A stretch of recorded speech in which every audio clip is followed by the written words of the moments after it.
Okay, the Carenet New Hampshire dinner has just finished, and the keynote speaker was Melinda Dellahoyde, and you work with a group called Gateway now. You were formerly affiliated with Carenet.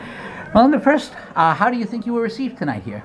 Oh, I think, well, it was a great audience, and people are already doing the great work in the community, so hopefully this was just an affirmation of what they're doing for women and babies and families in their local community. Now, how long have you been involved in the pro-life movement?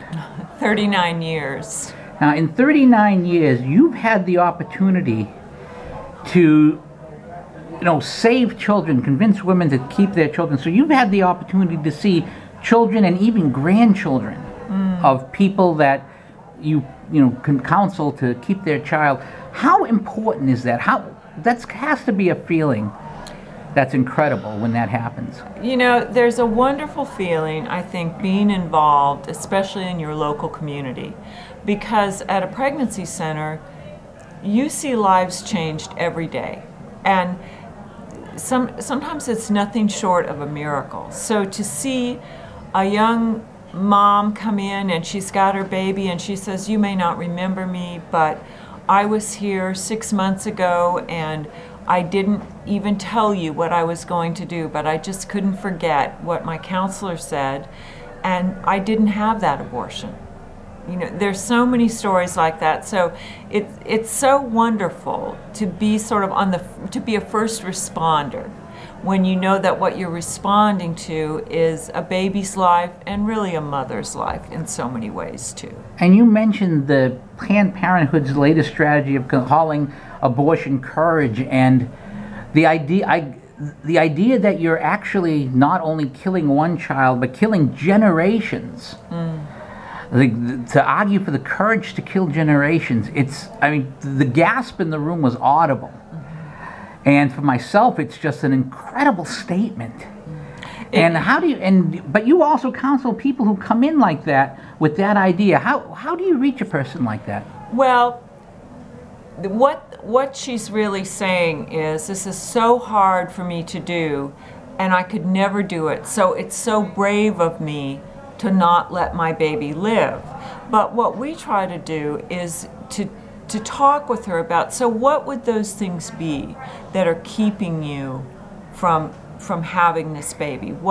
And talk with her about what she's feeling, the struggles she's having, the challenges she has, and even in the process of talking with her about that, she comes to see that maybe there's some ways that we could work through that, some help that's available that she didn't know about. And then you can kind of touch on that idea. So don't you think it takes bravery to carry your baby? The things you're talking about doing and what you could do now, those are very brave things. It's also very brave to be a mother, to carry a child when you are making some sacrifices and when maybe you're not sure you can do it. But what we hear from so many women who have changed their mind is, it's just as if something rose up inside of me and I knew that I could do this. And that we hear that over and over again.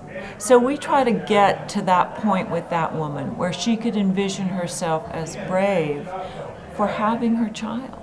Now, one of the things you mentioned in your talk was some of the reactions from the women who were so adamant about stopping Justice Kavanaugh and how they may have been hurt in the past.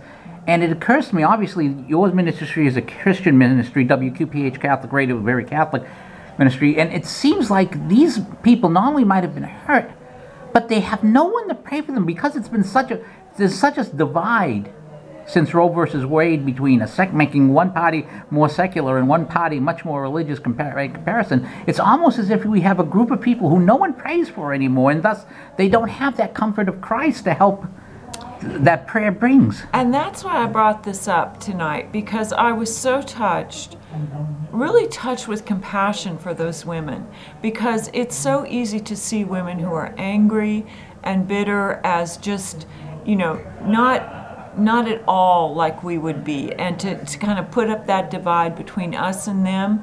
But really, every one of those women was a young girl once, optimistic and hopeful, and things have happened in her life that have caused her to lose that hope and to become angry and bitter.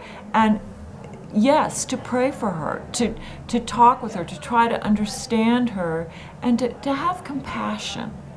I mean, I think that's what Jesus would do, and that's what we want to do.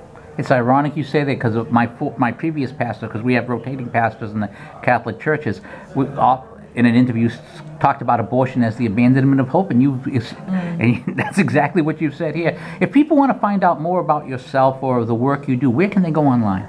Well, care-net.org is a national website for Carenet, which has lots of resources and just things that you can read and ways that you can plug in and become involved. I think, and then look for the pregnancy center in your community. There are many, over 2,000, 3,000 pregnancy centers in the United States. If you're interested in helping, look in the phone book, ask your friends. There's always a way to be involved and to help. And God seems to put us together in those places in our life. Melinda Dellahoyde, thank you so much for your time, and thank you for your ministry and your hard work. Thank you.